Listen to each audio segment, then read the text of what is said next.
Hello, ladies and gentlemen, Wookiees and Mogwais. This is Tim Ferriss. Welcome to another episode of The Tim Ferriss Show. I'm whispering due to two factors. Number one, I'm in an airport, and I'm trying to avoid having people heckle me or other issues. Number two, I've had way too much caffeine, so I'll try to keep this short. Number one, this episode is brought to you by the Tim Ferriss Book Club. I read, let's call it 2 to 4 books a week, typically. Out of all of those books over the years, I've highlighted 4 to 6 of them that had a huge impact on my life. You can get samples of all of them at audible.com/TimsBooks. That's audible.com/TimsBooks. And if you'd like a chance to go with me on a private jet to Necker Island. This is the private island of Richard Branson. To spend a week with Richard Branson, with me, with Damon John of Shark Tank and founder of FUBU, Marie Forleo. Let's see here. Seth Godin will also be there. If you want to spend a week learning lots, there might be some debauchery, you never know, on Necker Island. You can do it and have all of your expenses paid. Check out shopify.com/Tim. That's shopify.com/Tim. And now, on to our guest. My guest is Alexis Ohanian. And Alexis is best known, perhaps, as the co-founder of the social news site Reddit. It is massive, as you probably know. Hipmunk. He was in the first ever Y Combinator class. Y Combinator is the best known startup accelerator in the world. Its selectivity is something like combining Harvard with the Navy SEALs. Very hard to get into. Stars that have come out of that include Reddit, Dropbox, and many, many others. He is now a Y Combinator or YC partner, and we're going to talk a bit about that. Good evening, and thank you for and choosing US Airways now. Here we go. American Airlines. Blah, blah, blah, blah, blah. So I'll try to keep this. You know what? I'm not going to stop this recording. I'm going to keep going because they never shut up in the airport. So I'm going to take a moment and I'm going to let you listen to some of this. Please take a minute now to gather your belongings. You're welcome aboard with one carry-on I like this. bag. It's very cinema verite. Please place your smaller items. Okay, you know what? I'm going to keep going. Fuck it. So Alexis has a lot of stories. I ask him a lot of weird questions, like when is the last time he punched someone in the face or got punched in the face? And we digress all over the place. We talk about how to spot the next big company, how he chooses companies. We talk about favorite books. We talk about documentaries. We talk about everything. So without further ado, I would like you to meet Alexis Ohanian. Thanks for listening. At this altitude, I can run flat out for a half mile before my hands start shaking. Can I ask you a personal question? Now would seem an appropriate time. What if I did the opposite? I'm a cybernetic organism, living tissue over a metal endoskeleton.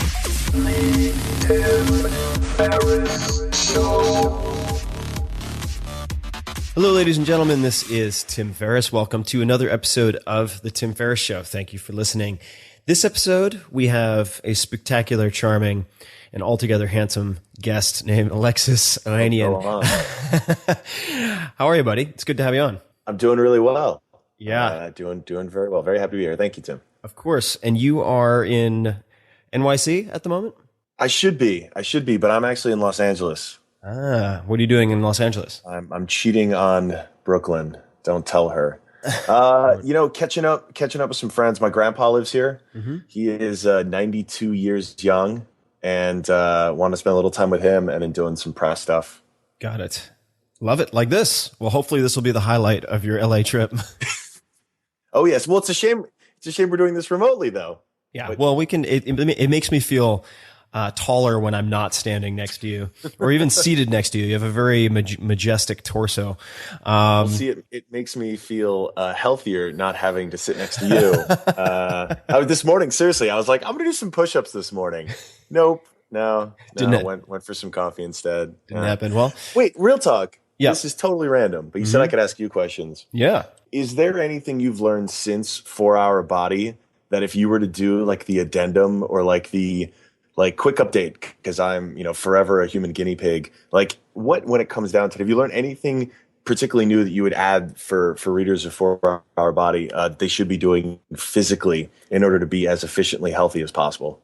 I think there would be a few addenda I would add. The first would be on smart drugs, and it would actually be a cautionary tale more than a prescription for smart drug use. I would also outline the point that sort of Cartesian separation of mind and body is very artificial. And if you do a lot of things intended to improve physical performance or that are associated with that, whether that's dietary, say elimination of starches and gluten, or taking care of your microbiome. So really looking at the sort of bacterial balance, or not even balance, but composition of not just gut, but skin flora, for instance, which I've become very fascinated by, you'll improve your mental performance.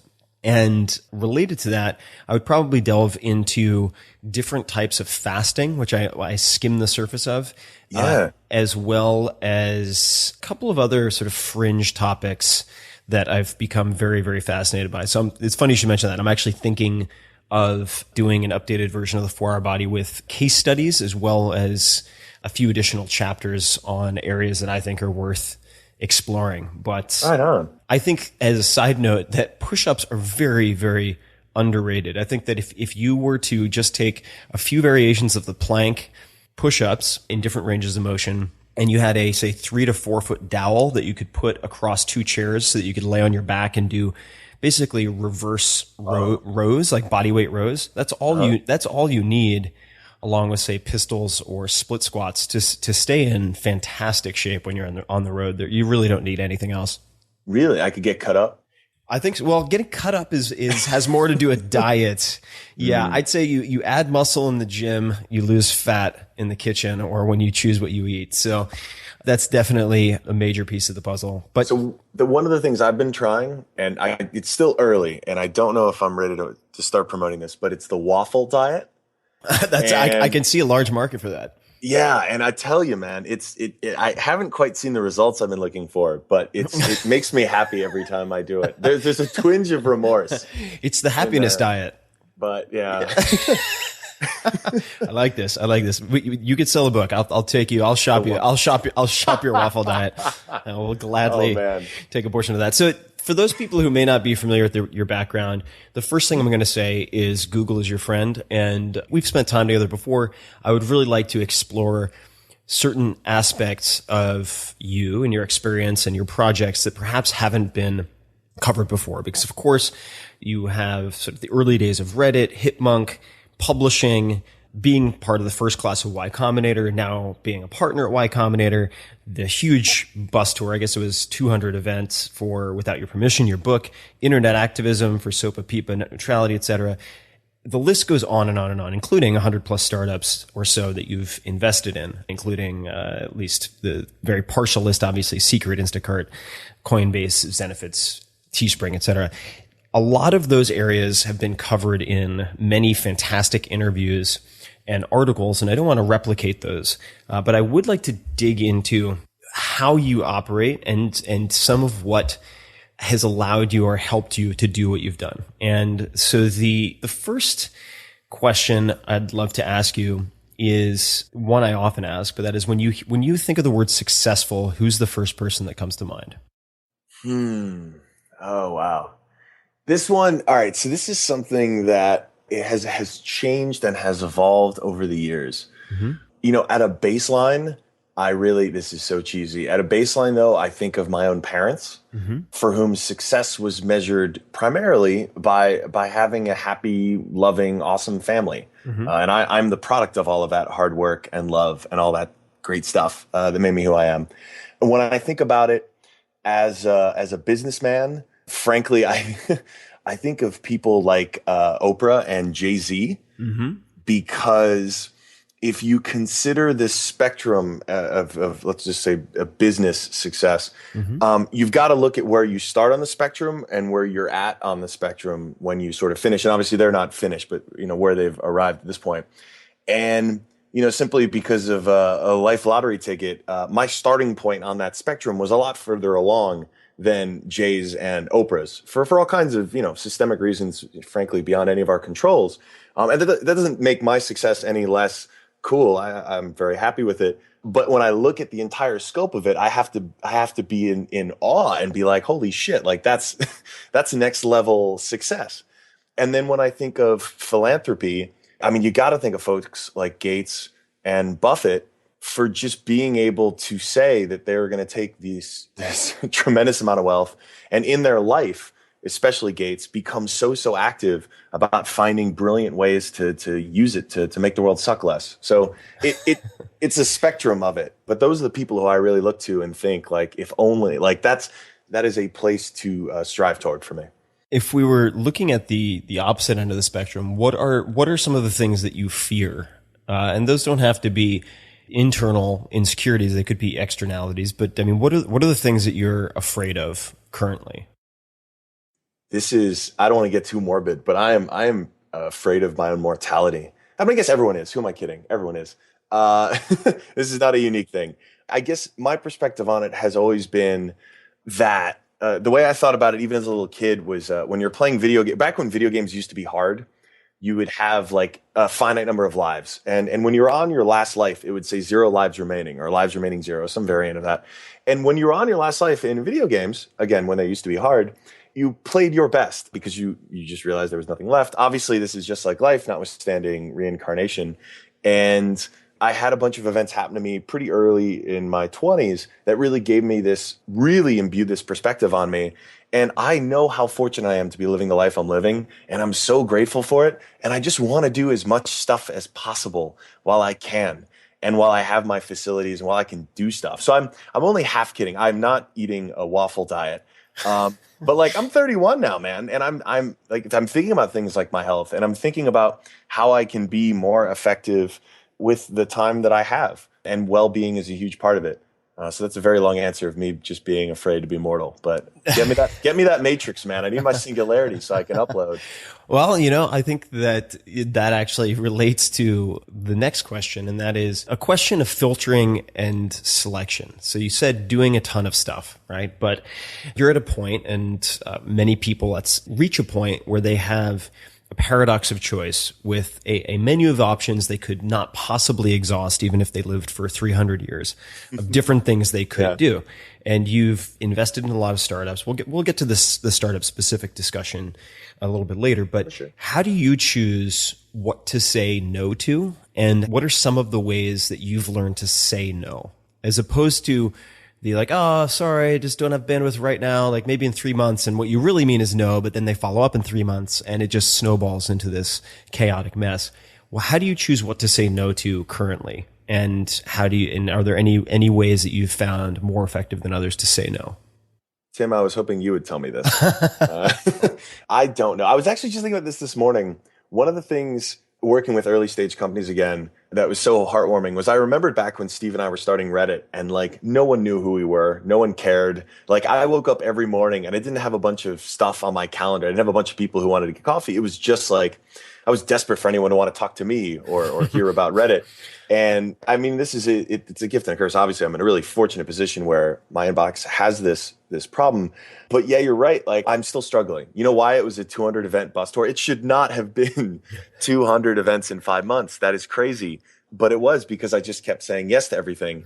And I'm clearly not good at this. This was supposed to be my year of no, and where the default setting would be no. It's been a lot better. Certainly, you know what it has been, I think, and to actually answer this question, it's really been trying to listen to my gut, my initial impulse, the initial feeling of yes, if I'm not like, yes, I am stoked, I'm excited, I want to do this, then it's going to be a no, or it's going to be, let me find some other way to try to be valuable. Because like at the end of the day, like I want my ideas to scale. I think like a lot of people in our position, like there's a genuine interest to want to help folks and then to also do it in the most efficient way possible, and to realize like, look, 20 minutes with Tim Ferriss might change your life, but I know that 20 minutes with me is probably not actually going to change the trajectory of something, right? Like this isn't like false modesty. I really just think there have to be more efficient ways to be scaling our knowledge. And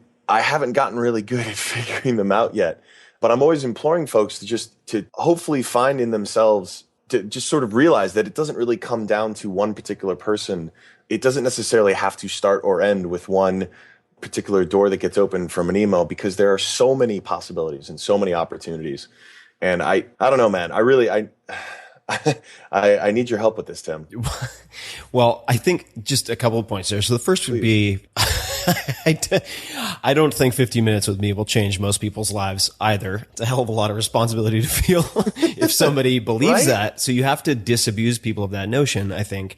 And also, if you are, let's just say, beginning in your career or a new company, and you want to reach out to someone who is getting deluged with requests, like an Alexis, asking to pick their brain over coffee without any context is not a good way to do it. Because that often reflects a lack of focus or forethought on the part of the person making the request. So make a very, very specific request, a question they can answer in a handful of lines that will, in fact, be disproportionately valuable to you. That is, I think, the right place to start.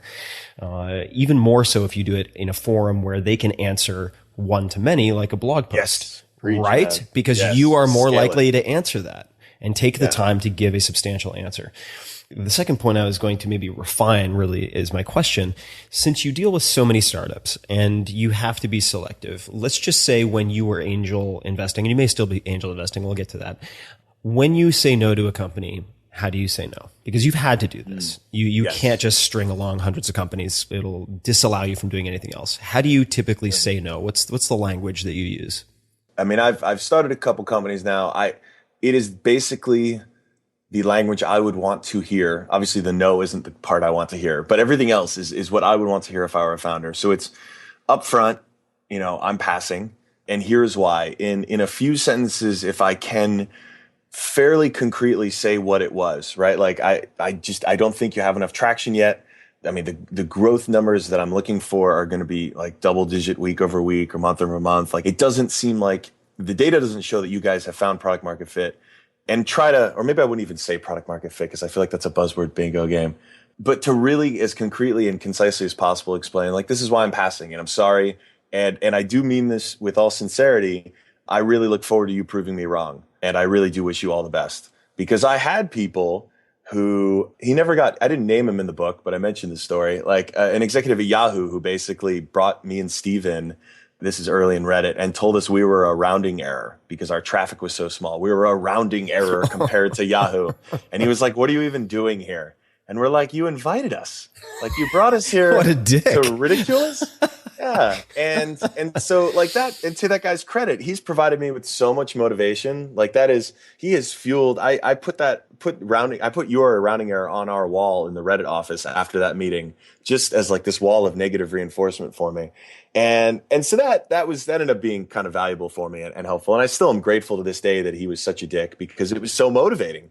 Yeah. And, but I don't want to be that guy. You don't want to be the Ivan Drago to the startups coming to you. No. And saying no is something you have to do a vast majority of the time as an investor if you're going to be successful. And I want to be as helpful as possible. And I do genuinely, I will not feel any ill will. I would actually rather a company, we do this at YC, we would rather a company tell us, like on their IPO day, email and just be like, hey, heads up, we applied in summer of 2010 or whatever, and you guys rejected us. Or I'd want them to email and be like, hey, man, we met for coffee 6 years ago and you didn't invest, but I just want you to know we IPO'd. And even if they want to throw a silly little animated GIF in there, just making fun of me for missing out, like that's great. I want to know where I got it wrong, so hopefully I can learn from it. And I would bear no entrepreneur ill will for even rubbing it in my face a little bit. But I don't want to be a part of that wall of negative reinforcement, even though sometimes a lot of the time you have to deliver that kind of bad news. Related to go ahead.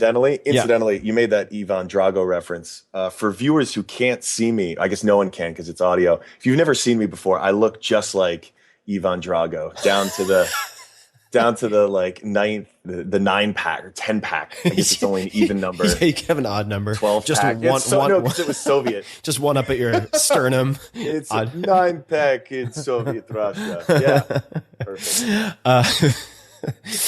Yeah, I know. You've got the tight red singlet and everything. Yes. For those who haven't seen Alexis during his keynotes. All right. So switching from the word successful, whose face pops up when you think punchable? Ray Ray's. And you know what?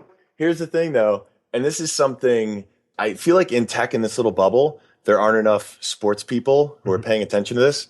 paying attention to sort of sporting life. But this is the one thing, of course, that's sort of transcended, NFL. Everybody knows about this story now. And I really do hope, though, it gets it, because I'm a diehard NFL fan. I love the NFL. And I know this is an extremely violent sport.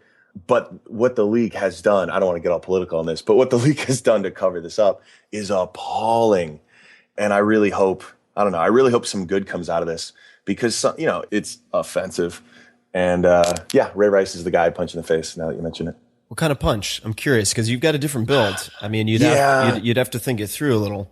Let's get real. I've never hit a person. Maybe I got into some little like stupid kid fights in like elementary school, but I'm a lover, not a fighter, Tim. I don't know what I would do, because I got reach. Ray is not a tall man, so I've got the reach on him, but he's obviously much stronger than me.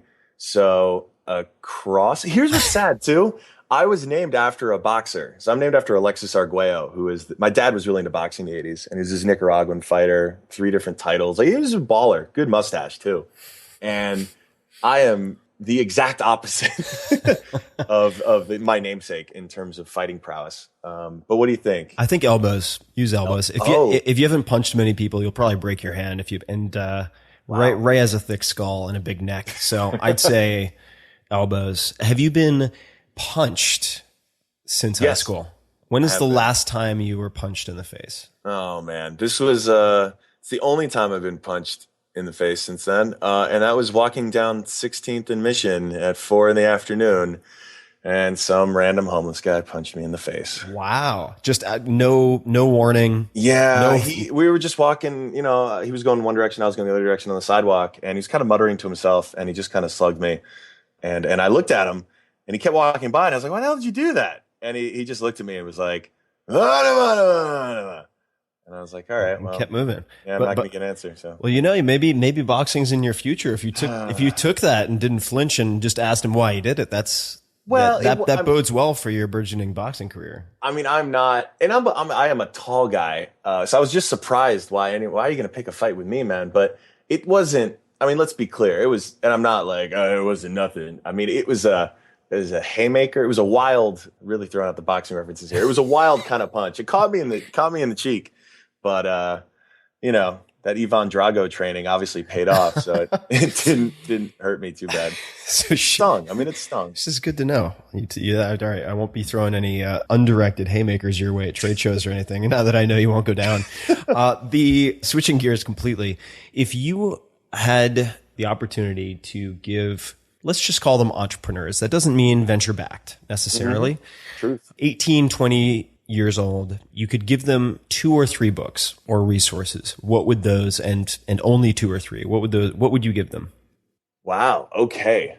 Oh man. See, you've always got the really heady stuff. I am going to be the little Prince. What are you bringing out? No, well, I was thinking of a few amazing scratch and sniff books from my childhood. Okay, so number 1, actually, perfect. So Y Combinator, we're teaching a course at Stanford this semester. Mm-hmm. And we've got some amazing guest professors, all like from the YC network, just amazing founders, investors, just great people. And it's going to be available to anyone for free. Wonderful. It'll be podcasted, streamed, all that good stuff. So everyone should sign up right now and take that class at Stanford. You don't have to. How can they? You don't have to pay Stanford tuition. How can they find it? What's the name? Oh man, hold on. It's called How to Start a Startup. If you Google How to Start a Startup class Stanford, you should be able to find it. I am terrible with my plugs. Beautiful. And then people can find it. That's good enough. They'll be good with the internet. If you can't find it, you probably shouldn't take the class because you're probably not good enough with the internet to search for it. It's CS 183 Bravo, How to Start a Startup. So that's the class. Silicon Valley, right there, all in your brain, wherever you are in the world. That's one for sure. Got to give a shout out to Jessica Livingston, who is one of the founders of Y Combinator, the partner who basically saved me and Steve. We were rejected from the first batch of YC, and it was her input. She basically pounded the table and said, their idea is terrible, but I like them, so we're going to let them in. I didn't know that. Yeah, Jessica's great. She's wonderful. She's amazing. And PG was like, all right, okay, all right, we'll do it. And yeah, thanks PG. But that worked out for YC. Worked out well for them. Yeah, the first company to launch, and obviously the first sort of exit. But anyway, Jessica wrote a great book called Founders at Work, which has been around for a while. And it's just a bunch of really great interviews she did with a bunch of just OGs of entrepreneurship. I am begging her to do a second book because the first one is just a must read. And then the final one is the book that inspired me and Steve to, well, let's say I'd say it was the book that inspired us to, if not start a company, well, kind of. It was really inspiring us to start a video game company, which didn't quite work out. But it was called Masters of Doom, and it was the founding of id Software. We were huge gamers. It was one of the things we bonded over. I was a much better Quake 2 player than Steve. Let me just make that clear. He was a little better at Half-Life, but I just want to say I was much better at Quake 2. And it was amazing because those guys, John Carmack and Romero and the crew didn't have any funding. They pioneered an entire industry. They created a genre, right? First-person shooters, and all with, shareware, all with a business model that was still very nascent, and they were just kind of hacking it, and they created this amazing empire. And it made us think, and Steve had lent it to me my sophomore year, and it really made us think, well, if these guys could do it, like, why can't we? And that was the big three. And actually, that was the big impetus for my own book, just because, like, I don't know, man. In 9 years in the game of startups, 10 years, which is still not a ton of experience, but in the last 10 years, like, it's just, I still am just amazed by the founders I get to meet who make me feel like I was such an amateur when I was in their position. And that's good. That makes me feel good. It makes me feel like we're all making progress here. But it also just is a sense to, it's one of those things in terms of, like, dispelling, young founders of this notion that, like, you or I or the people they might look at and be like, yeah, they've really got their shit figured out. They really, they're really cooking with bacon. We are still figuring it out. Like, we're all still hacking it, and we've made tons of mistakes, and we are no different. Some of us may be, a little stronger. Some of us may have some international titles in martial arts, but, like, at the end of the day, we're no different. And that's something I really want to get in people's heads as early as possible, to not hold them back. Well, it makes me think of a quote, and I'm paraphrasing here, but from Jack Ma of Alibaba, which is slated to, or expected to be, the largest tech IPO in history. And I'm not even sure if I need the modifier tech. I mean, it's going to be one of the largest IPOs in history. And he said, in the beginning, we had a huge advantage, and that was we had no money, no experience, and no plan. And I think when you don't know what you don't know, in a way, obviously there are risks, but when you're not aware that what you're trying to do is impossible, then very often you actually pull it off. So there is an advantage to that. Do you read any fiction? Do you have any favorite fiction books? Oh man, I have not read fiction in a minute. It's mostly nonfiction. I'm trying to think the last fiction I read, I can't admit to 50 Shades of Grey on your podcast. So let's see. It would be, oh man, this is really bad. Last piece of fiction I've read. It's been a long time. I didn't even read Harry Potter. I didn't either. That's okay. Which I know some people will contest is nonfiction. Yeah. Man, if it doesn't come to mind, that's all right. If nothing comes to mind, nothing comes to mind. I'm gonna check my Goodreads account or my Amazon to see if there's. Man, do you have any particular morning or evening ritual, or just patterns in, say, how you spend the first hour of your day or 2 hours of your day? What is that? And it could be a weekly thing. It could be that you spend Mondays doing A and Wednesdays doing B, anything like that. But I find that people usually have certain patterns and rituals. I have sort of a way that I go about, say, doing meditation and then having tea and then whatever. But what does the first, say, hour or two of your day tend to look like? Dude, real quick, what do you think? I downloaded Headspace because I don't know if you can tell me this is correlation or causation, but after I got back from Burning Man, I had it planted in my head that I should really try meditation, which is not something I do at all, and have never done, but I'm intrigued by. So I want to talk about that. But my morning ritual is waking up, feeding my cat, and making coffee. When do you wake up? If I'm not forcing myself to exercise, it is whenever I wake up, which is amazing. I usually stay up probably later than I should, but I wake up whenever I kind of wake up. And that tends to be before noon? Yeah. 10, like around 10, Okay. 10, 11. Yeah, depending on the night. And yeah, feed my cat. And then I'm a real, the hand grinder. We were talking about this on the Twitter. So I got broke down and got one of these hand grinders because it makes me feel like I'm closer to my coffee beans as I grind them. And it's look, I'm trying to get workouts in where I can, Tim. So my right bicep, incidentally, is huge. You're like a pincher crab. You got like like you got a battle arm. It's good. Yes. All for grinding coffee. And I got my little craft coffee subscription and I plow it out, make a little French press. Oh, it's great. And then usually, you know, I'll mess around, check out the front page of Reddit, obviously. And although I have been checking out a little bit of Product Hunt lately, and just like, I don't know, I just kind of get into my zone. I start prioritizing what I want to do that day. And this is something I've had to be really disciplined with, where I'll actually, usually on Evernote, sometimes I'll write it down when I'm feeling like a pilgrim, when I want to go old school and like get up my quill pen and I'm like, major things to do today. and really try to make sure I get those covered by the end of the day, because I get into this work creep where I start knocking off really easy stuff, like the things I shouldn't, like I don't really need to do, but I can get a little bit of mojo, a little endorphin rush. And before I know it, it's usually like noon or 1 o'clock and I still haven't showered. So then I'll go do that and then carry on my day. Usually it's office hours with companies or whatever stuff might be lined up. It's a very undisciplined morning.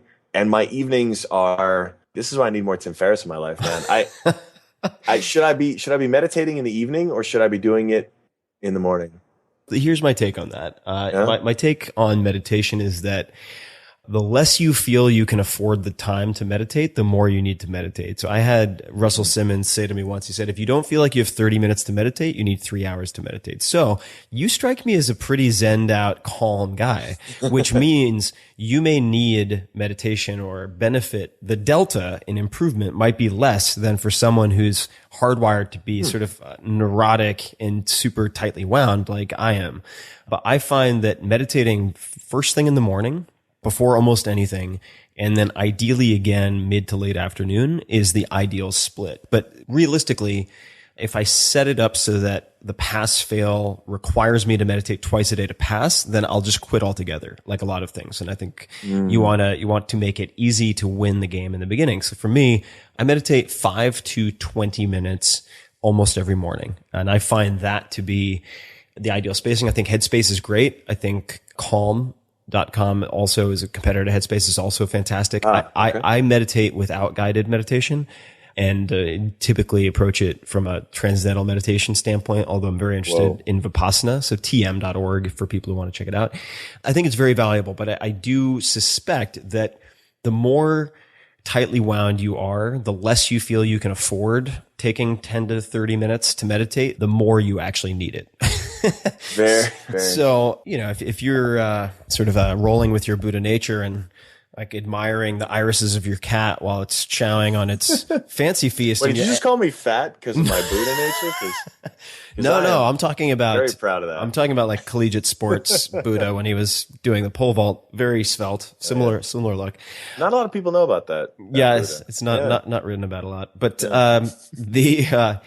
so that's my take on the meditation. When do you feel you are most productive? So when do you sort of hit your stride? So in other words, people they often ask me like, what does your average day look like? Right. Or journalists will want to follow me for a day. And I almost never do it because it would be extremely boring and they would come away writing an article that is something along the lines of like, wow, this guy, I don't know if he works 4 hours per week at all because he seems to get, even when he's attempting to work, next to nothing done. And you're able to get some really outsized results and returns from the things that you've put in your mind to. So it would lead one to sort of conclude that it's not about how much stuff you do, but how well you do a handful of things.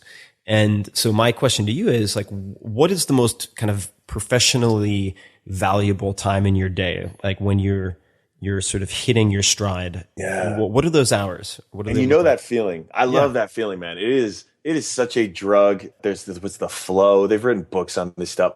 That is my crack. Like it is so incredibly addictive. And again, this is part of the reason I feel so fortunate to be able to do the stuff I do, man. Because if it's with people, okay, so if it's solo stuff, if this is, I'm mapping out this podcast I want to do, or I'd already talked to a startup and I was helping them build out a launch strategy, but now it's like Alexis time, where I'm going to sit down in front of a blank Google Doc and start typing. Mm-hmm.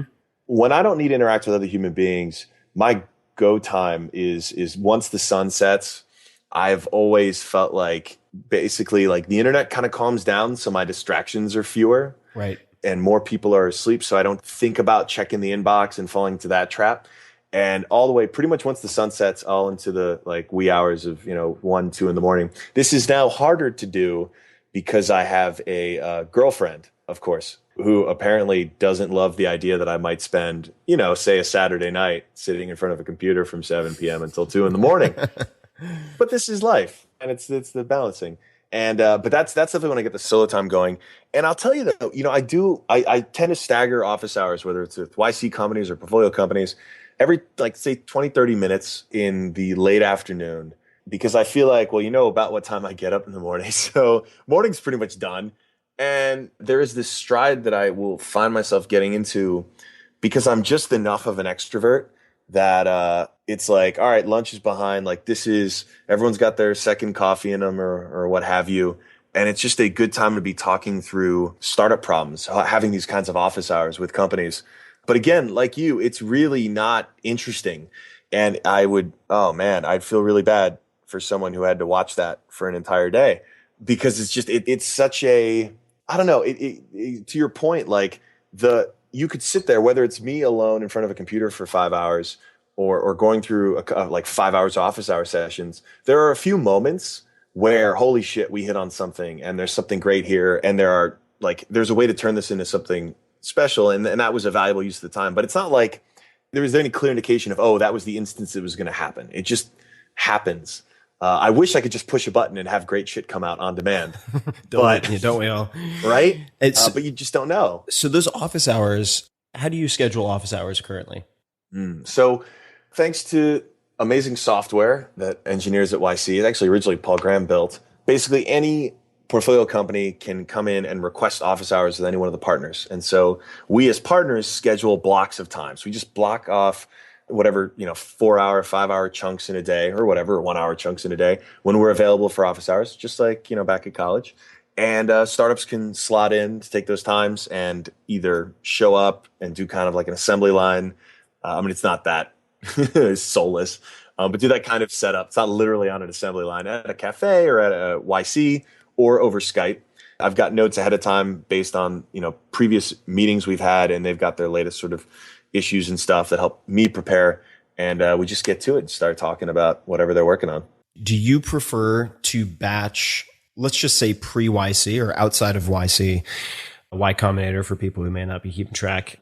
Do you prefer to have 1 day or 2 days blocked out for, say, a 4 or 5 hour block of time? Or do you prefer to spread it out so that you have an hour or two per day, say Monday to Friday? No, I definitely prefer the former.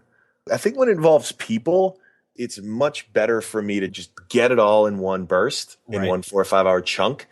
Whereas if it's like solo work or with a sort of limited team and it's over, email and all the kinds of other things, I don't mind the, what's the method where you work for 45 minutes and then you're messing around on Reddit for 20 minutes and then you work for 40 minutes? Well, there is one called the Pomodoro technique, which is usually a lot of people talk about 23-minute increments, but some people, I was way off. But some people double that. But I'm obviously not a student of the, Pomodoro technique. That's right. But I find myself falling into that kind of a cycle when it doesn't involve something as interactive as office hours. Cool. No, I'm always fascinated by how people batch tasks or not. In my case, I'm the same way. I prefer to have a large block of time sectioned out for one type of task so that I don't have the cognitive fatigue of switching back and forth. For those people who don't have access to Y Combinator software, I've been using something called Schedule Once, which is meetme.so. And that allows people to schedule for a block of time that you make available. It's really helpful. It was first introduced to me by Andrew Warner of Mixergy, who has scheduled hundreds, probably thousands of interviews at this point, and it's been fantastic.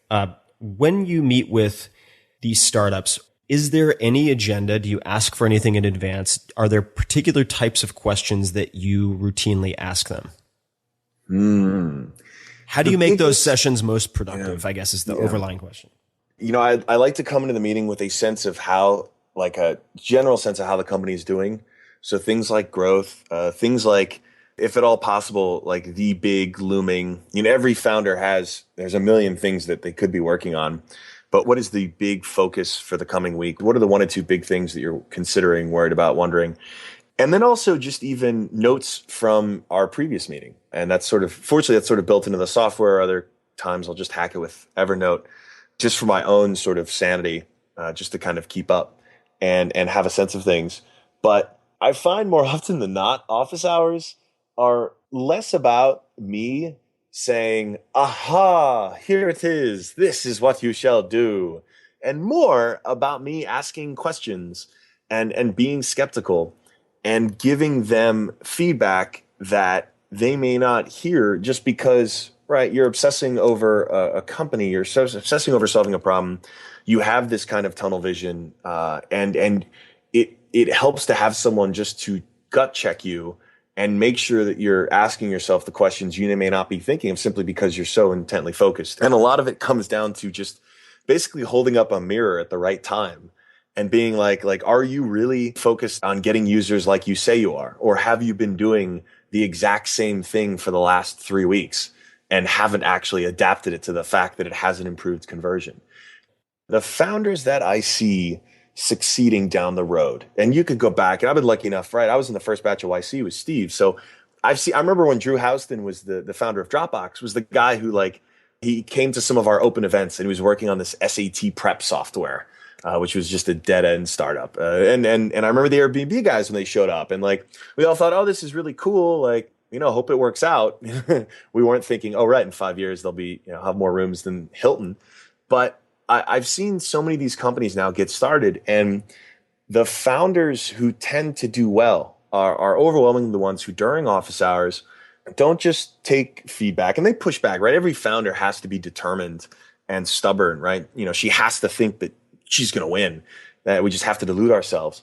But a great founder, she also realizes that she can be that stubborn and that determined, but also adaptive and flexible. And so that founder comes out of office hours and then 2 weeks later or a week later or whenever the next session is, not only has tested all the things we sort of talked about or launched or done or whatever, but also tried 3 other things and also comes back with a whole nother things that they've learned and really challenged every one of her hypotheses along the way. And it's an easy thing to talk about. It's a hard thing to do. And it's a hard thing to teach. That's the other crazy thing is dude, I think part of the reason entrepreneurship is so hot right now, and especially voices like yourself, I think the reason people are so interested by it is because there's never really been a modern curriculum for it.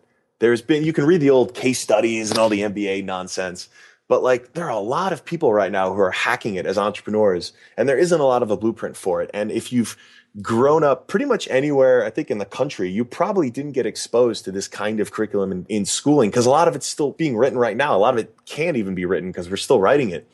And I think that's why there's such an appetite and a hunger for it, and why so many people are very quickly becoming sort of authorities on it. But a lot of what we do is really just saying hey, look, the brilliant idea is not necessarily going to come from us. We're just going to help you get there through these kinds of principles and practices and these sort of methodologies. It's a good cop-out. We don't actually have to have all the answers. Well, I think that, and this is true in writing, it's true in teaching, it's true in many areas, having the right questions is more important than having the right answers, because you can have the right answer to a bad question. So I think that it's very important to have the ability to formulate the right questions that get to the crux of the matter, right? And in office hours, just to pull out some concrete details, in addition to what we already covered, what are some ways in which you challenge founders or express skepticism in a constructive way? What would be some examples of that? Well, I really think a lot can be conveyed with a raised eyebrow. It's something I've really, I don't want to brag about, but I'm really good at. What are some good ways? It would be, I mean, I can't call out specific companies. You know what this is? I will say, side note, this is incidentally a section I'm doing on this, on the podcast. So people will actually get to hear me doing this with real people. But notwithstanding actually being able to magically pull a clip out of my butt, it would be, what's the kind of thing like, all right, I have this company, we're selling a subscription. It's a subscription widget service. And they might tell me about growth rates. And let's say this is a very early stage company, and they're telling me about the growth rates. Like, we're growing to 50% week over week. And I'm like, well, that's awesome. All right, where's that growth coming from? And again, this is where you get these different shades of this, right? Some founders will tell you, okay, well, 25.3%, maybe not to the 10th place, but like 25% is coming from paid advertising. 50% is coming organically. Another 25 is coming from some other thing. And you get other founders who might be a little cagey at first. They're like, it's a variety of things. And it's like, well, come on, this is your company. You need to know this. And then you dig a little deeper, and it turns out that, like, let's say a majority of it, like a significant majority of it, is coming through paid. And so, founders can fall into this very seductive trap where, money out and money in, like, as long as we can just keep paying for it, like, don't worry, we can have enough traction to sort of get a seed round of funding one day. And it becomes a really seductive thing in an early stage company, and a kind of foolish one, because you've kind of deluded yourself into thinking that you have demand where you don't actually. And as someone who, whether it was early stage Reddit or early stage hipmunk, like, we didn't have budget for any ads. Like, it was also more important that we showed that we had built a real product people wanted, that people were actually willing to talk about it. And in an age of abundance when it comes to social media, you've got no excuses. Like, if you focused obsessively on making something people want, you will have natural, organic, you will have people just talking about it. You will start to see growth coming from social channels. You will start seeing growth come just organically to your domain. It's not like, that's all you have to do. If you start with focusing on making an amazing product that people just love and they want to talk about, you're building a much better foundation for your company than, we're just going to get a product out the door, subscription widgets, it's going to work, and then buy a ton of Google ads or or Twitter ads, whatever the next cool thing is, and artificially build that house or that business on top of something before you've actually proven that you've really made something people want. Yeah, there you go. Oh, sure. Well, no, definitely. I think that a lot of folks will use paid acquisition, and they'll have a fancy landing page with email capture that promises the world, but no one's actually tried it yet. And they use the signups as sort of the week on week growth number, and it can be really delusional. If I look at and I'm going to ask you a very similar question, but if I look at the companies that I've invested in or advised that have done the best, they almost always will take $1 and put it into product development rather than put it into PR marketing. And there are some exceptions, but if you look at, say, Evernote or Uber's they've done pretty well. Uber's had a lot of wars, so they have they have a war chest budget. Yeah, they have a war chest budget espionage now for a lot of aggressive advertising. But for a long time, it was product, and it still is product at the end of the day, because the switching costs are so low in a lot of respects. Shopify, very similar. The paid acquisition came after the product had been refined over a longer period of time. I've been sort of criticized even by some VCs, although in retrospect, it's kind of funny given how well or poorly some of their funds have done. Because my investing thesis, if you want to call it that, is very simple. It's, can I be a power user of this product? Is the market large? Can I drive, say, 100,000 users to this service or product? And does my audience and the reach I have overlap with their target market, right? It's very simple.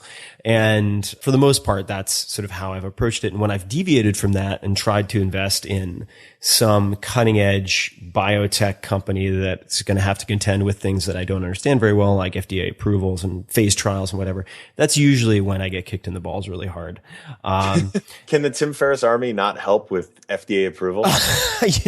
Maybe on some level, maybe I'm not, fine slicing it enough. Tell them, sure. But what are the commonalities that, and I'm going to qualify it, but what are the commonalities that the revenue generating successes are that you've invested in? So I can't promise that kind of a sort of instant user base. But one of the things that I see, these companies all find ways pretty early on in their business to make money. And I realize this is a bit ironic coming from the guy who started Reddit.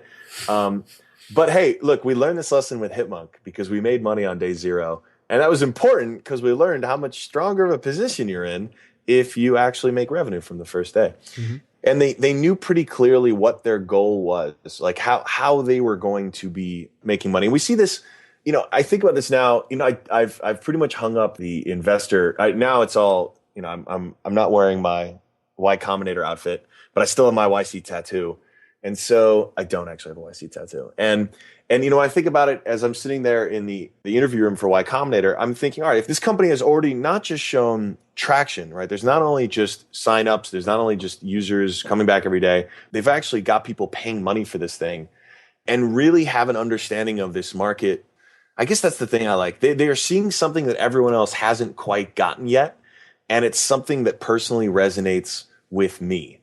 And an example would be, so Teespring. So Teespring was an immediate, like as soon as the application started going around, I was giddy because I had done t-shirts for like at that point, maybe 8 years, right? I started with Reddit, did all the merch stuff for us there, Hipmunk, all the merch stuff. And then even Bread Pig, we did all this merch stuff. And we had actually spun up our own janky version of Teespring just because, Kickstarter had sort of changed people's perception about pre-ordering, and this idea of like scarcity being brought to merchandise was amazing because it made a t-shirt even more valuable because it felt special, one of a kind. And you had this immediacy, you need to buy it before it runs out. And then it also combined that with the fact you didn't need to have inventory anymore. And this was something that I knew this because I had triple extra large shirts just lying around the apartment from like 5 years ago, like these Reddit shirts that like I just could not unload because it was a random SKU. And this just happened to be a problem for me that I knew personally in an industry that's not very sexy, right? Oh, swag, like printing stuff on a shirt. Like we've seen a lot of different varieties of this, but they had built this platform so thoughtfully, and it appealed to me in a way that like I got instantly just because of my own experience, and we're generating revenue and clearly had built something people wanted from really early on. So I will admit I believe I have one of your Teespring t-shirts. Huzzah! Bring in the nerds. Mm-hmm. Awesome.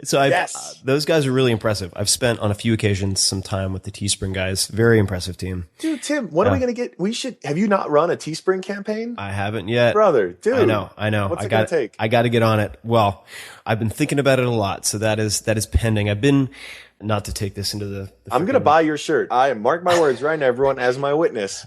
I'll be the first person to buy your Teespring shirt. I don't care what it says. I'm going to make a camouflage, long, slender, sort of Gap Kids small for you with a snap button for the crush. So you can, so it's a onesie. It'll be you can't unsee that, Tim. I don't want to do that. No, I'm very, very impressed by those guys. And, really what's been sort of delaying a lot of stuff like that I'd like to do is I've been busy sharpening the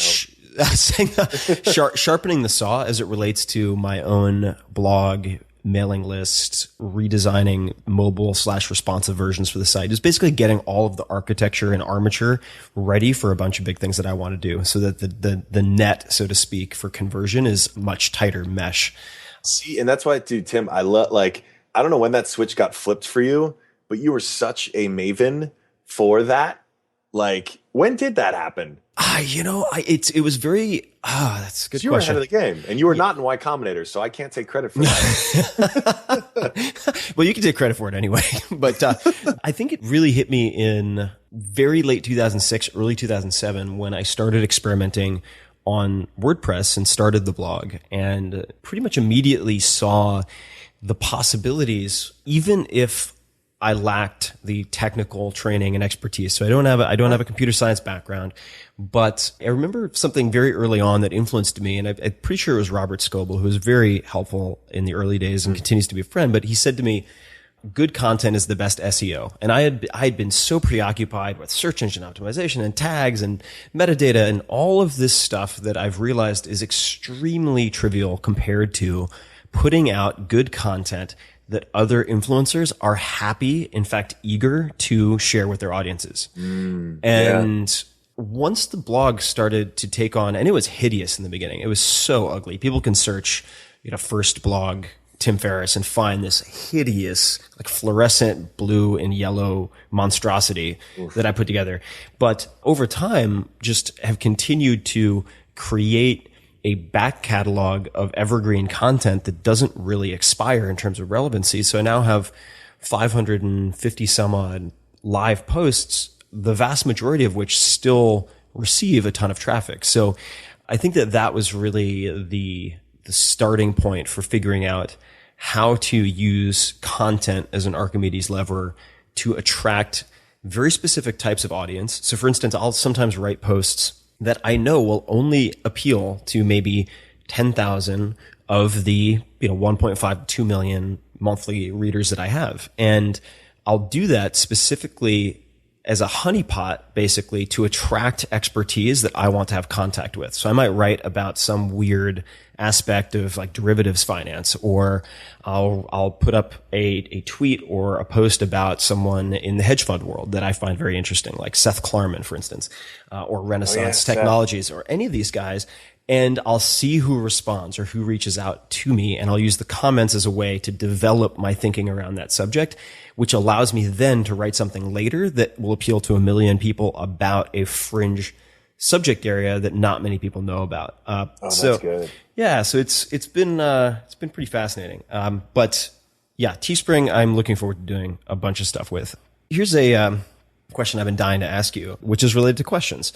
If you could never sit down with the YC companies as they're coming in, and I guess the YC class is around 170 accepted companies at the moment? I mean, somewhere around there. Oh, I don't you mean know. in like all time? No, in a batch? In a batch. I mean, oh no, dude, 170, man, that'd be a lot. No, we had like 70. 70. Okay. 70 companies. All right. I knew there was a 70. All right. But Sorry. it's I still a was lot. tagging a 1 on there. So you have 70 companies coming in. Yeah. If you could only choose 5 of those, and again, I know this isn't how it's formatted, but if you could only choose 5 of those to invest in personally, and the only way you could interact with these companies was sending them no more than 10 questions each, what would some of those questions be? Whoa. Okay. And these are the 10 questions I will use to decide whether or not to invest. That's right. You have to invest in, let's just call it 10% of the people who get accepted. Got it. What are the questions? What are some of the questions you might ask? Oh, wow. Whew. Okay. This is bad because I'm really tempted to think about the questions on the application. I've seen some pretty hilarious ways that people rehearse for the, for the interviews. The application I haven't seen recently, but there was this, I remember at some point that they had this simulator which would throw up questions common in YC interviews. And then if you gave a poor answer, there was it wasn't an animated GIF exactly, but it was like a picture of Paul Graham that would then shoot fire out of its mouth. No, he does that. Yeah. So, but you can choose that. You're absolutely allowed to ask questions on the application form. Absolutely. Yeah. And, because that's a really good, the form has been, refined over the years and it's really good. I think, okay. So 10, I don't know if I can keep count, but okay. You don't have to keep 10. That's just me trying to give a good question. One of the favorites that's not on the application anymore is how are you and your founders' animals? Describe it. And I guess it got dropped because it's kind of obscure and a little weird, right? How does one describe that? And we're not asking for spirit animals, though I do love asking that question. So maybe I would put that on mine. But I remember when Steve and I filled it out, I'll never forget, Steve had a really good quip. It was animals, ? I guess I could have just said that with my voice. Let's try that again. Got to work on my voice acting. Animals? We're a freaking zoo. And I was like, well done, Steve. Let's keep going. This is good. And we just talked about how the projects we've been working on in college, just for giggles, right? The stuff outside of assigned work, the stuff we were doing just because we enjoyed learning and being curious and making things. That's the kind of X factor that I find in successful founders. They are curious for just the sake of it. They are hungry to learn and try new stuff and challenge themselves. And It's weird. I know there are certain things where I am not, let's say, that curious or ambitious or hungry, right? Like physically, for instance, still working on that. Not like waking up in the morning trying to optimize my kettlebell exercises. But when it comes to learning about stuff and making stuff, I definitely find that in me, and I see it in a lot of successful founders in all kinds of different forms, right? It could just be learning about 14th century tapestries, right? But like having shown that you have this hunger to learn and to do is generally a good sign. And then, the kind of expected stuff with like, well, okay, so obviously you're going to want to see the growth stuff. That's kind of, that basically gets you in the door. Well, let's drill into that though. Are we looking at week on week growth? Because I mean, there are ways to fake that, right? So so what would a lot of ways. So what would the qualifying BS detector add-on to that be? Like, all right, what's your week on week growth? I mean, people can fake that in all sorts of ways. So how do you separate the bullshit from the real deal if it's just an email set of questions? Yeah, if it's just email, because it's funny, a lot of this stuff starts to come out a lot easier in in-person interviews because you can ask the next question about, how much of that is organic and start to see a little squirm. That could be part of a multi-part question. Are you squirming right now as I ask you this question? No, but it also, the growth question can also be thought about as, all right, okay, then you start looking at things like, well, all right, have you done like, say, a cohort analysis? Have you actually taken a look to see, the users who've been around for 3 months, like what are they still doing today, right? How many people, these growth numbers are great. How many times are they actually opening the app, or how many times per month are they ordering a widget, or whatever the applicable thing is? There's a way to get a little deeper in the numbers. That's almost the baseline, right? That's the kind of thing that gets you an YC. The thing that gets me, personally really excited is also sort of to talk to the Teespring reference, or even, another one would be like Patreon. That was something where the founders were building something and knew something about how the world was going to be that everyone else hadn't yet. And it just so happened that because of my own experience, I've been working with a bunch of webcomic artists for years through Breadpig, XKCD, Saturday Morning Breakfast Cereal, and even a couple musicians like Lester Chambers, helping him with a Kickstarter. And I knew that what artists in the new world wanted was not just a way to try a one-time project like on Kickstarter, Indiegogo, but to actually have recurring revenue. Like being an artist is no longer binary now. It's not starving artist or successful. It's actually like you can make $3,000 a month making a cappella video game theme song music videos from your apartment in Oklahoma, which is actually a guy on Patreon, Smooth McGroove. The founders, like in the Teespring example, had seen something. So I guess the question would be, what have you seen? What are you doing that the world or that everyone else doesn't yet realize is a really big fucking deal? And I guess I think we have a question kind of like that on the application, but that's the one that really gets me going, especially if it overlaps with something that I personally really get. And that's part of the reason why, and I see this in a lot of great investors. I know this is like, as you just actually talked about with some of your blog posts, like I think being an investor is like, it gets way more credit than it deserves. But I think good investors are ones who are intellectually curious and who want to learn about new stuff and be able to say that they've had at least some serious interaction or experience with a variety of industries and people and all that stuff. Mm-hmm. And so that's me just trying to optimize for more moments where I can kind of like Jedi mind meld with a startup that's working on something in industry that I don't necessarily understand as well as they do, not as fundamentally, because I'm not solving that problem, but have enough experience with to be like, yes, got it. I see this is absolutely where the world is heading. And you are in the best position possible, and you're the best team possible to bring this idea to fruition in that new world.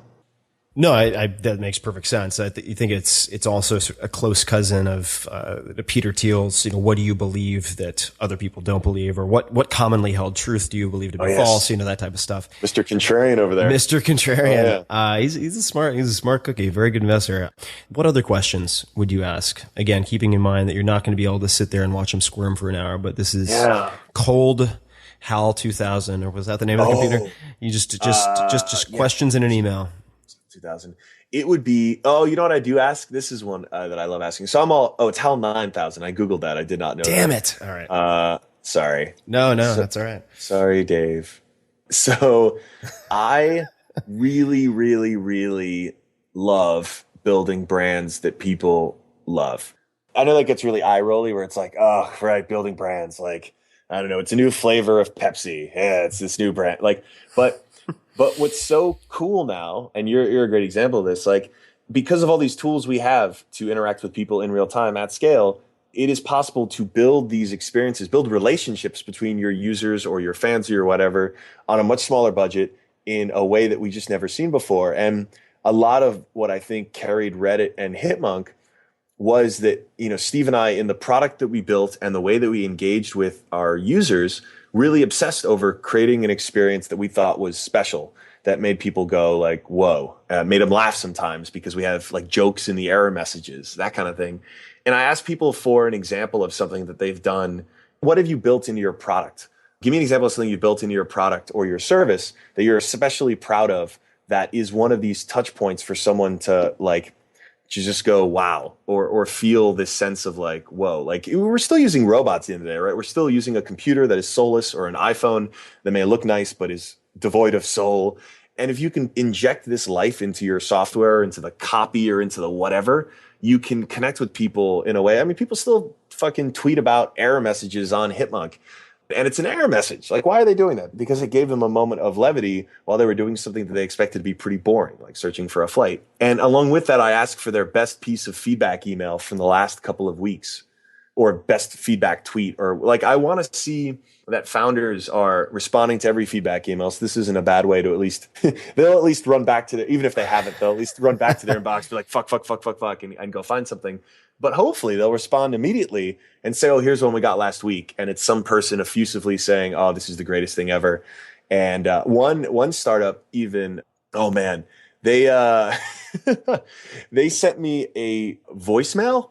The startup's called Get Bellhops, and they do like short-term moves. Sure. And it's powered by a bunch of college students who do all these short-term moves, and it's on demand, really great. And they had this voicemail from some guy, an older gentleman, who was basically like, he's like, I just want to let y'all know that he's from the South, I guess. The gentleman, let's say George, who came over and helped me with my move, was one of the finest young men I have ever met. I was worried about this generation until I met George. He is an upstanding young man, and I am so excited for your company, Bellhops. I'm going to tell all my friends.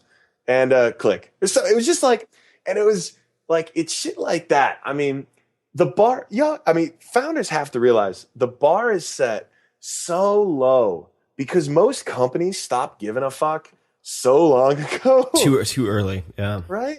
And the bar is set so low, like go above and beyond, strive to make a great experience. And you'll get, I mean, this guy, I'm stereotyping here, but I suspect he was not like user 1000 on Twitter. Right. And he's not an early adopter, but he had an experience there that was just above and beyond his wildest expectations. He picked up the damn phone to call and just leave a voicemail with your customer service just to say how amazing this was. And it's like, obviously, and obviously they closed the feedback loop, right? They told, and of course they passed along the message to George, who I'm sure enjoyed it. But like, that's a sign you're really onto something, because it isn't actually that hard. And we see, Kevin Hale, who's another partner at Y Combinator, founder of Wufoo, right? Like, yeah, this is amazing company. I've used them forever. Yeah. Yeah. And rocked it from Tampa, right? He wasn't chilling in the Valley. He wasn't in New York, or he was in Tampa after he left YC. And they built an amazing company. It was acquired, I think, by SurveyMonkey. But more importantly, he built this amazing customer service experience, and it's become like, that's his MO. And I want to fund as many Kevin Hales as possible. Again, coming from myself, who was technical enough to be friends with Steve, but not technical enough to program in Lisp, which is what the first version of Reddit was built in. That was my only excuse for existing in like the first year of Reddit, was to bring that element and to try to create that, whether it's in community building or in product, to help build something people love. It's something that I really expect other founders to do. And it ends up being pretty easy. Like, compared to building out the actual site or architecting the back end, like, this doesn't require, a few years of programming expertise. It just requires you to give lots of damns, which not enough people do. No, I agree with you, man. And it's also true in a world where, despite the complexity of building, say, architectures and infrastructures that can handle tens of millions, hundreds of millions of users, the Lego pieces are commodities, right? AWS, Heroku, anybody and their cousin can go and set up one of these accounts and have the basic sort of modular building blocks. But which means one of the easiest ways, yet most overlooked ways to differentiate your company is in those touch points, like you said, and sort of having a human experience. And in fact, I was looking up an article that you reminded me of. This is a guest post on my blog called The Most Successful Email I Ever Wrote. And it was about Derek Sivers, who founded CD Baby. Oh, he's so awesome. Derek is amazing. And the most successful email he ever sent out was this email that he sort of very whimsically wrote one night that would become the order confirmation email. And I won't read the whole thing, but it starts off with, your CD has been gently taken from our CD Baby shelves with sterilized contamination-free gloves and placed onto a satin pillow. A team of 50 employees inspected your CD and polished it to make sure it was in the best possible condition before mailing. Our packing specialist from Japan lit a candle and a hush fell over the crowd, You get the idea. But people just loved this. And I think it's so refreshing in a world where people are accustomed to being on, going through a telephone tree for united.com for an hour and a half at a time. So, yeah. Can I challenge all of your listeners? Yes, you can. Boom. Here we go. A challenge from Alexis. Assuming every one of them is an entrepreneur or has some kind of side hustle, they should all go right now. Wait till the podcast is over, or no, pause it. Unless you're driving. Don't do this right now if you're driving, but you should go and find your notification email, because everyone probably sends it. I don't care if you're doing subscription widgets or what. You probably have a notification email. And if it is not half as awesome as the one that Tim just read from Derek, work to make it there. Like, just invest that little bit of time to make it a little bit more human, or, depending on your brand, right? A little funnier or a little more just different or a little more whatever. It'll be worth it. And that's my challenge. There you go. You can tweet at me too when you did it, and I'll give you a favorite. That's a great challenge. So much easier, incidentally, than your challenge, Tim. The last the last challenge, the knob nom. Yeah, no booze, no masturbating. That was a very fascinating experiment. We had almost 6,000 people participate and log their sort of daily check-ins, and I think we had thousands of questions asked and answered. Yeah, it was amazing how informative that was, and also how much hell I got from some people who just want to be offended. It's sort of right next to basketball and baseball and football, a national sport here, it would seem, but that's okay. I'm very happy with the outcome. Quick question on the fine line between determined and entitled / arrogant. This is something that's led me to cut back on a lot of my angel investing and advising, but I don't know if you saw, it's maybe a year or two ago, this video which caused like collective eye rolling by almost every graduate of Princeton. Was a comedy video called The Ivy League Hustle. And then the chorus was, "I went to Princeton, bitch." And it's like, what? It's this ridiculous video. There are actually parts of it that are kind of funny. In fact, I think the star of the video is this guy who pretends to be either an investment banker or a consultant. But where I was going with that is, I get the feeling like many startup founders, particularly in the Valley, but elsewhere, develop a certain haughty arrogance very, very quickly. And they mistakenly believe that that's necessary in some way to prove they're successful or to make them successful. Where you mentioned, Drew from Dropbox. Obviously, you've done very well. The guys I've met who have, for the most part, done the best do not behave like arrogant pricks all the time. I mean, there are always a handful, but where do you draw the line? Because I feel like there's a danger in any collective identity, whether that's Silicon Valley or even YC, where people view their acceptance as this sort of immunity bracelet where they're allowed to be just blatant pricks. And that's not everybody, but you see it a lot in many different worlds, many different industries. But where do you draw the line for you? Is it an important line to draw? Like, what is the proper balance of determined and resilient versus entitled and arrogant in sort of a very, in a sort of Icarus-like sense, where these people are sort of increasing the likelihood of failing because they're not going to listen to criticism. They're not going to incorporate feedback in a very insular way. That's a long question, but I'd be curious to hear your thoughts on this. And it's certainly, I'm not pointing the finger at YC. It's just the sort of systemic, I feel like, startup environment as a whole. I've seen a huge uptick in the number of people coming in who really haven't built much acting like they believe a Larry Ellison or a Steve Jobs would act. What are your thoughts on all that? Well, first and foremost, I need to watch this video, and then maybe I can create my own the public school hustle. I went to UVA, bitch. No, I would not. I will not do that. You should absolutely do that. No, you should do that on Patreon. Do that on Patreon, and there we go. I'll give you some money. So, okay, obviously, I mean, this stuff is bad form. And this is actually part of the reason why I'm so excited for the second season of Silicon Valley on HBO. Let's keep in mind, right? I'm a partner at YC. I live in Brooklyn. I spend about half my time each place. I was born in New York. Like I've got East Coast bias. I mean, it is the right coast, right, Tim? Yeah, am I right? It is the right coast. It is the right coast. Yeah. So those are my biases. I think it is a problem within the Valley. I think broadly you could say it's a problem in tech, but I think it's exacerbated in the Valley. And so at the very first YC dinner, so the partners go around and we'll give some sort of advice for how to make the most out of the next 3 months. And one of my favorite things to say, and what you'll hear the partners always saying is like, congratulations, this means nothing.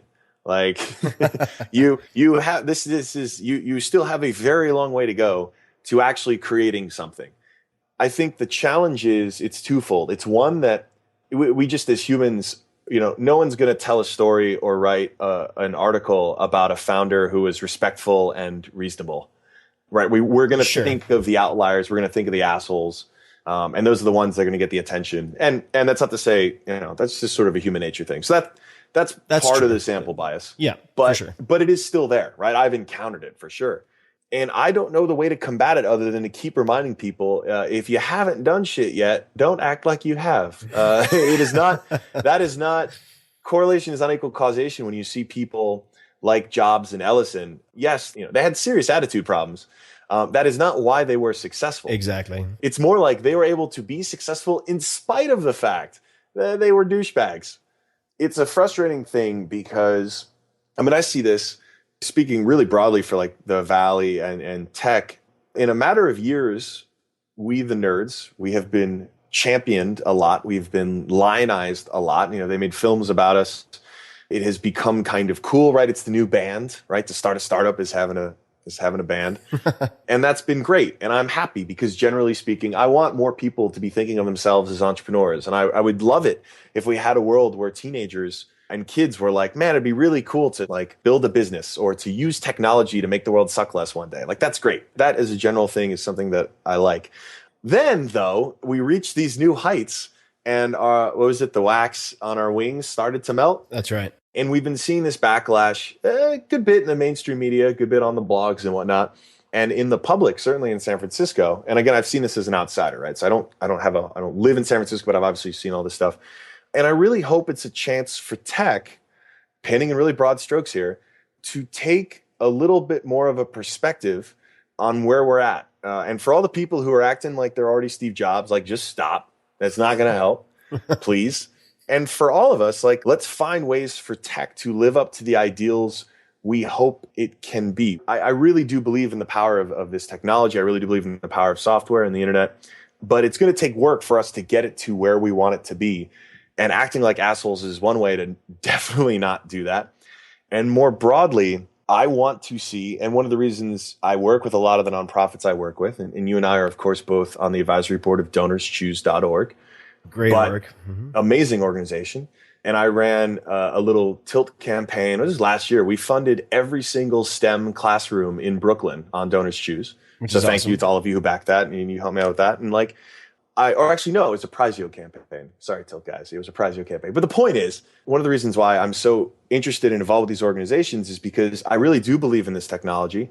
And I also believe that it's only going to live up to so much of its potential if we miss out a huge portion of our population that's not even connected, let alone taking advantage of it and able to create on it and code and build and have that access and awareness.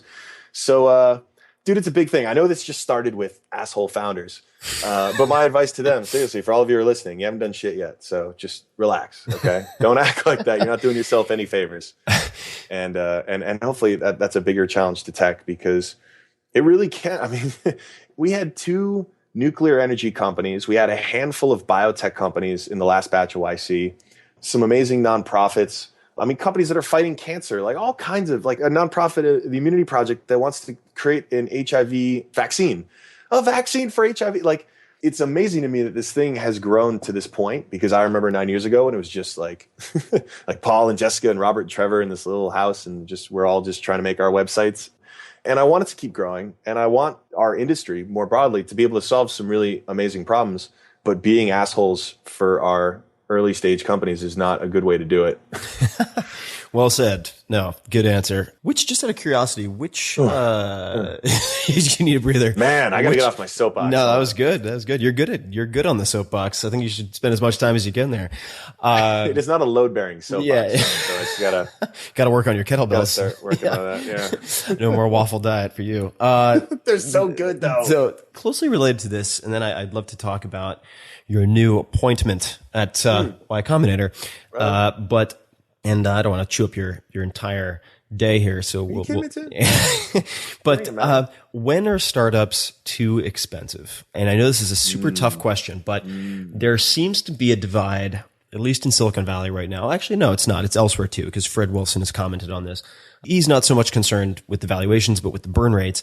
But looking at both of those, it's hard to ignore the sort of frothy nature of the market at present. And no doubt there are some incredible companies and opportunities still, both if you're looking to join a startup or to invest in one. There are some amazing opportunities, but there also appear to be very, very overpriced companies. Now, if you assume that or agree with that, there then seems to be a divide among the investors. There are people who are, for lack of a better term, momentum investors. And they're like, look, everything's going up. It's going up. It's a great company.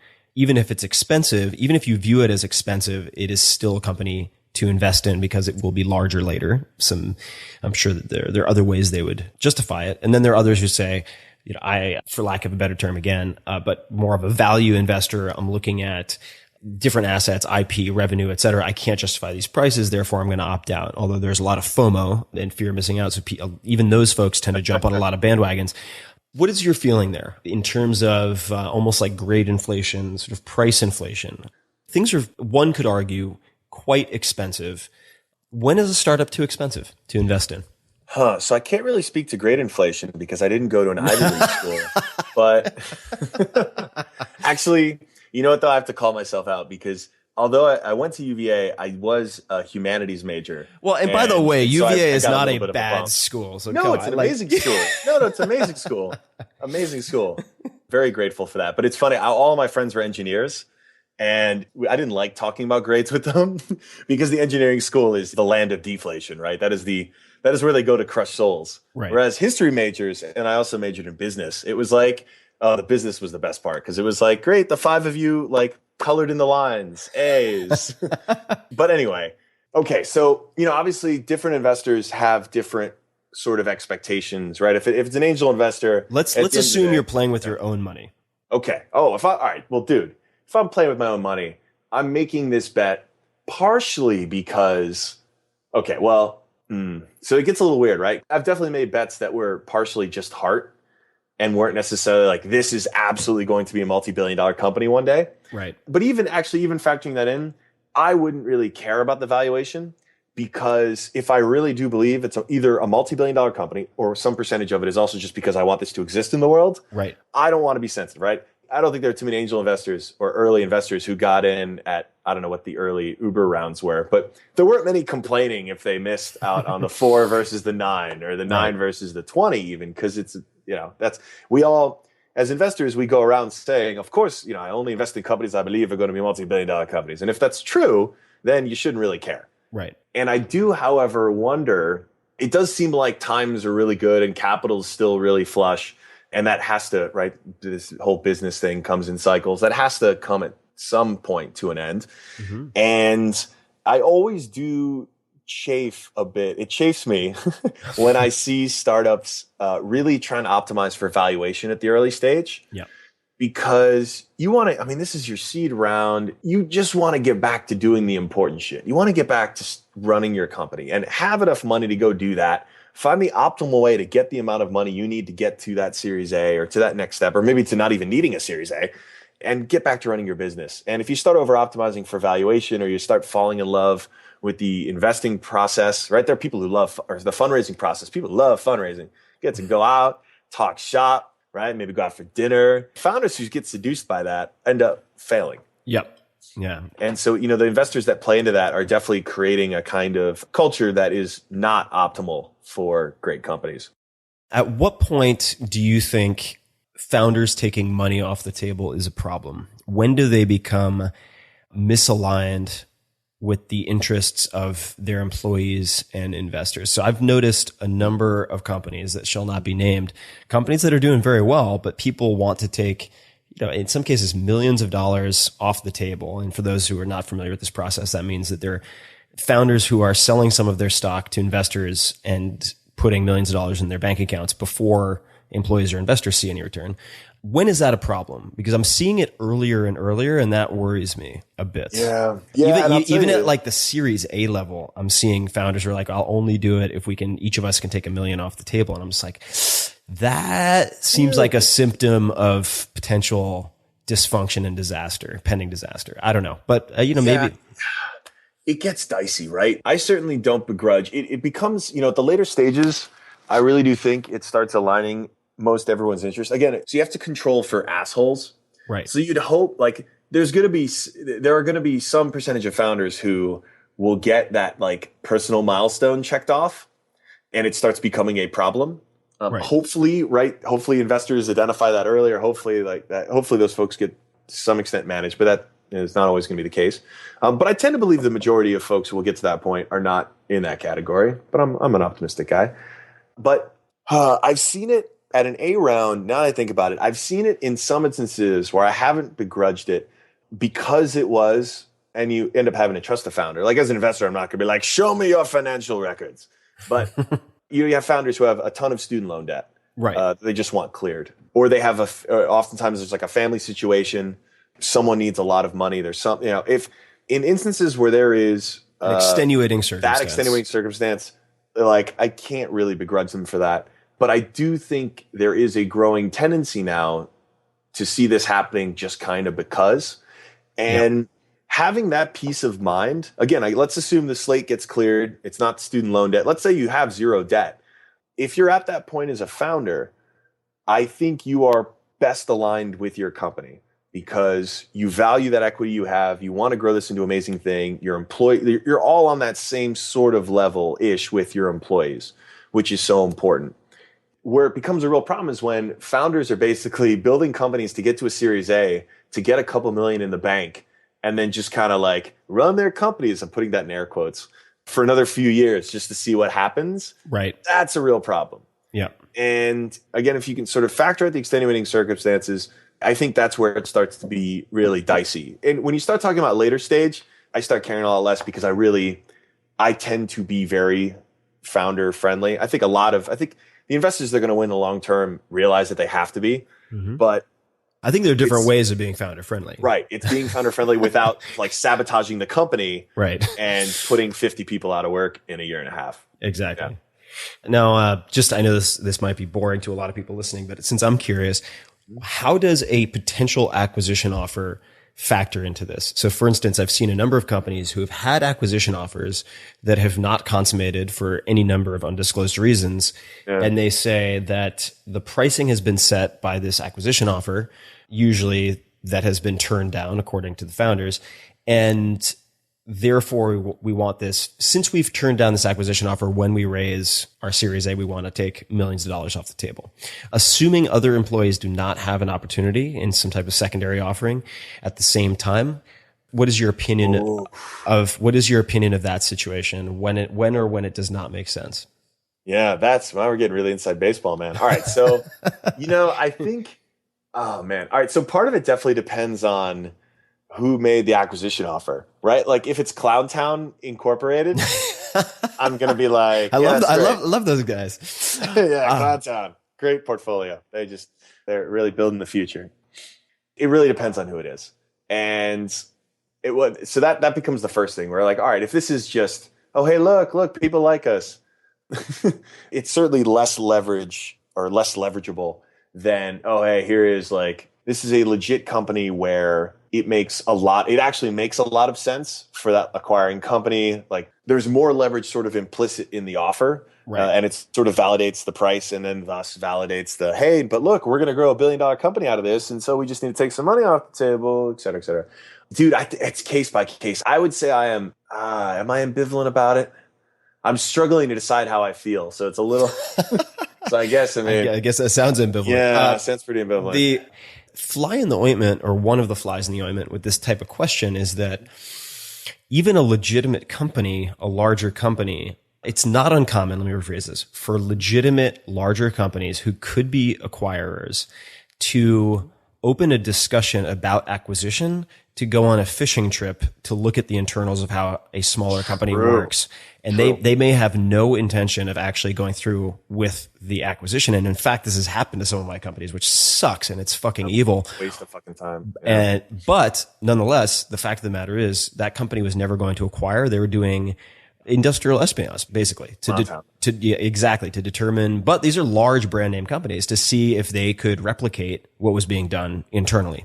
Or, this is another thing, to kind of bleed the company through protracted due diligence so that they could negotiate then a better price when the company's running out of funding, which is totally fucked, but also not unheard of. So anyway, you know what? I want to pull us out of the weeds, but these are some of the things that I think people need to have a plan for before they're confronted with these situations, lest they make some really bad decisions that are done on reflex, less so than planning. Well, and I think, okay, so if the founder listening wants to take something away instead of my just general ambivalence about it, consider, all right, if we all believe that is not just, you know, Tim and me, but you as a founder, if we all believe that your company is going to be a multi-billion-dollar business one day, and you don't have the extenuating circumstances, right? There's no student loan debt, family stuff. Shouldn't it be in everyone's interest, especially yours, to hold on to as much of that equity as possible, so that in 3 or 5 or 10 years when you IPO, you're actually getting far more value from it?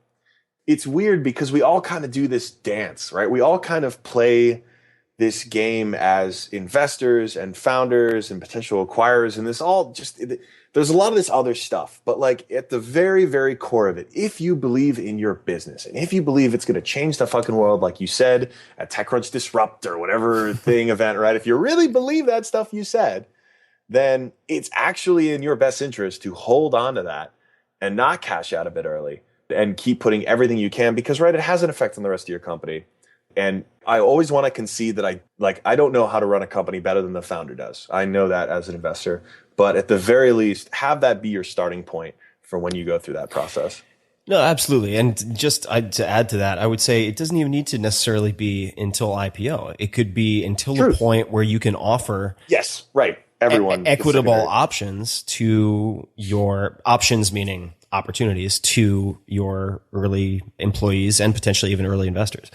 So there isn't a complete divergence of sort of incentives. Mm-hmm. Cool. All right. So, very related. Who's your current, celebrity crush? My current celebrity crush or recent? Wow. Oh man, should this be taking me so long? I should ask my girlfriend because she would know better than I would.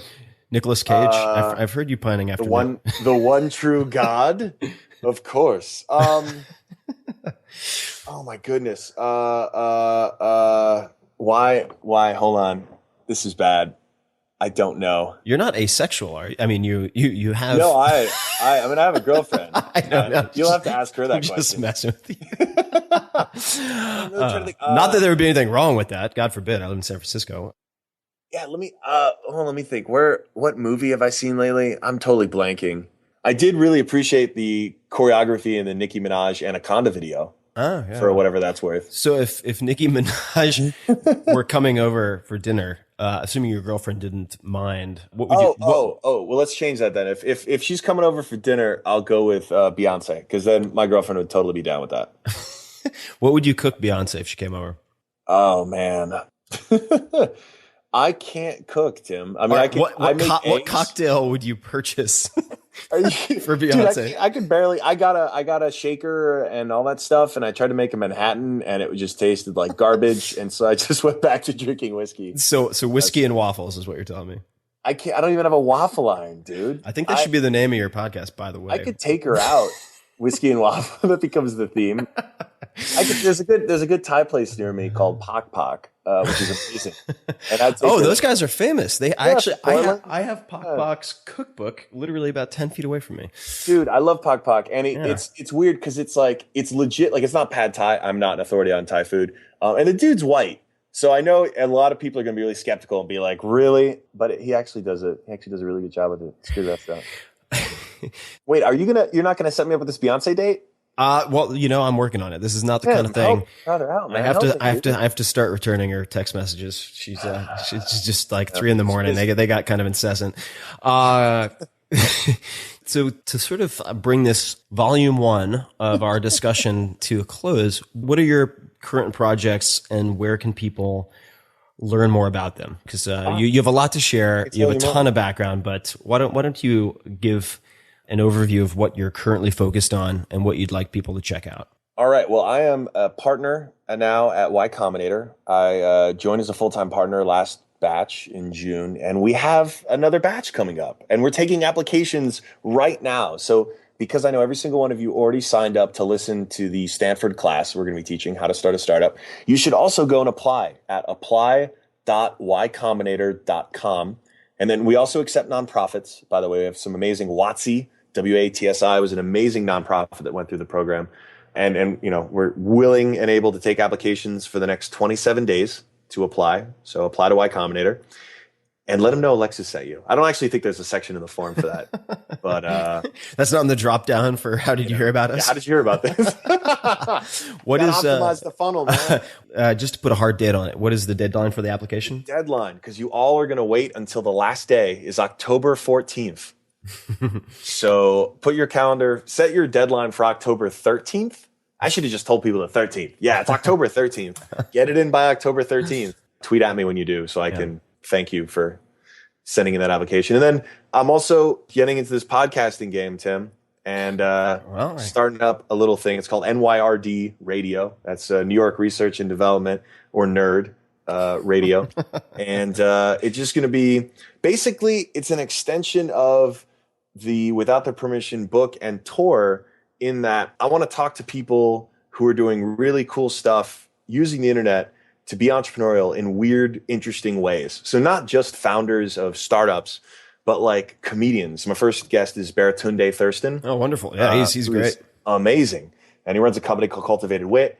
And I'm also talking to a friend of mine, a supermodel named Cameron Russell, who has an amazing TED Talk, one of the top 10 most viewed about beauty. And she started an amazing activist group and sort of creative space in Brooklyn. But all these people are using the internet in unconventional ways to just make stuff, to create. And I want to show them off. And then the other section of the podcast is called Office Hours, which is just a riff off of what we do all the time as investors and partners. And that's just basically doing Skype chats with, I'll be doing Skype chats with random people from all over the internet who want to get some feedback, want to have some office hours with me about whatever they're working on. And we got some really interesting folks. I went to the R Startup subreddit a couple weeks ago, said, hey, what's up? Holler at me if you want to do this segment. And we had a bunch of great people. So if you are interested in even coming on the show, you should tweet at me, because I was not proactive enough to come up with a better way for you to get in touch with me. So just tweet at me, let me know. And I'll include links to all of this in the show notes as well, folks. So you can check that out at 4hourworkweek, all spelled out.com/podcast. You'll be able to find a blog post accompanying this episode with links to everything as well. And this all came full circle, man. I want to thank you, because it was on 4-Hour Workweek that I dropped the first excerpt of my book, Without Their Permission, when it launched last October. So it's been a year now, and here we are full circle, and now I'm dropping my podcast. So it's my pleasure. I think you do a lot of good work out in the world, and I would encourage people to take a look at some of your activism as well. Oh yeah, net neutrality, man. Yeah. You wanna? I please give that a plug, because I think it's a very critically important topic. So how can people learn more about that, and most important, take some action? Oh man. Okay. So technically they should have taken action a few days ago because Right. the open comment period just ended. But let me thank a few people. 3.7 million people basically sent in a message to the FCC saying, don't fuck up the internet. Don't let cable companies screw up the internet. Preserve net neutrality by reclassifying broadband as Title II, which is not the sexiest thing, but it's DC. But it's really, really important we get this right. And right now we're going to have these open sort of discussions. The FCC is having these open forums now for the next few weeks. So basically pay attention. And the best group actually to stay on top of this stuff right now is either EFF, which has just always been on point for protecting our digital rights. EFF.org. EFF.org. Yeah, Electronic Frontier Foundation. They're awesome. Or fightforthefuture.org. They are a very startup-y nonprofit that works to expand the internet's power for good. And they've been on the front lines of this whole thing. You probably saw the internet slowdown day. Everyone, it was Reddit, Imager, Tumblr, everyone was participating. And that was a record for number of comments sent to the FCC. So yay, internet. So hopefully this is another SOPA PIPA situation and all of us can save the internet one more time. So thank you if you helped. Yeah, won't be the last time either. Yeah, won't be the last time. It's going to still be time for that because look, right, at the end of the day, reclassifying broadband as Title II just comes down to making sure, and Jimmy Kimmel did a nice illustration of this. John Oliver did a great one as well on his show. But it just comes down to making sure that all those bits are treated equally. And so if Tim Ferriss makes an amazing podcast, any one of you can hear it as easily, as quickly as any other content, as any other podcast, whether it's coming from the White House or whether it's coming from NBC, like it's the exact same. And it should be treated that way because it lets the next Tim Ferriss come up with the same level playing field that you had and the White House has and NBC has to compete for our attention. Hopefully a lot better than me without all the defects. But yes, I agree. It's always improvement, man. Always improvement. Constant improvement. Well, Alexis, thank you so much for being on the show and taking the time, man. I'm sure we'll be chatting again. What is your Twitter handle for people so they can say hello? At Alexis, Alexis, Ohanian, Ohanian. I know it's a little long and ethnic, but there are not too many Alexis Ohanians out there, so I got that on lock. And gotta rep the Armenian thing. So there's no way I was not going to put my last name in there. You got to start boxing, man. You got to start boxing. You know what? That's a tough guy combo. You're named after a boxer, and you're Armenian. You really gotta work on that. The rumble. I know. Well, you know what? If you'll train me, Tim, I only have short guy foo. I can work on it, but there's some fantastic Muay Thai instructors in New York City, and there's also a wonderful Brazilian Jiu-Jitsu school run by Marcelo Garcia, who's a 6-time world champion, which is amazing. Also co-owned by Josh Waitzkin, who is also on this podcast, who's considered a chess prodigy and was the basis for Searching for Bobby Fischer. So you should what? Yeah, you should swing by. It's an amazing school. Why, I could beat up Bobby Fischer? No, you probably. Well, Bobby Fischer probably would kick my ass. The Josh Waitzkin probably not because he's a black belt under Marcelo, but you could certainly learn a lot from both of them. So I will. It would be a better story if he kicked my ass. Actually, I'd tell my grandkids that. I think that can probably very easily be arranged. So I will put all of the links, folks, in the show notes. And until next time, Alexis, thanks so much, and everyone, thanks for listening. Tim, thank you. If you want more of The Tim Ferriss Show, you can subscribe to the podcast on iTunes or go to 4hourblog.com. FOURHOURBLOG.com. Where you'll find an award-winning blog, tons of audio and video interview stories with people like Warren Buffett and Mike Shinoda from Linkin Park, the books, plus much, much more. Follow Tim on Twitter. It's twitter.com/TFerriss. That's TFERRISS. Or on Facebook at facebook.com/Tim Ferriss. Until next time, thanks for listening.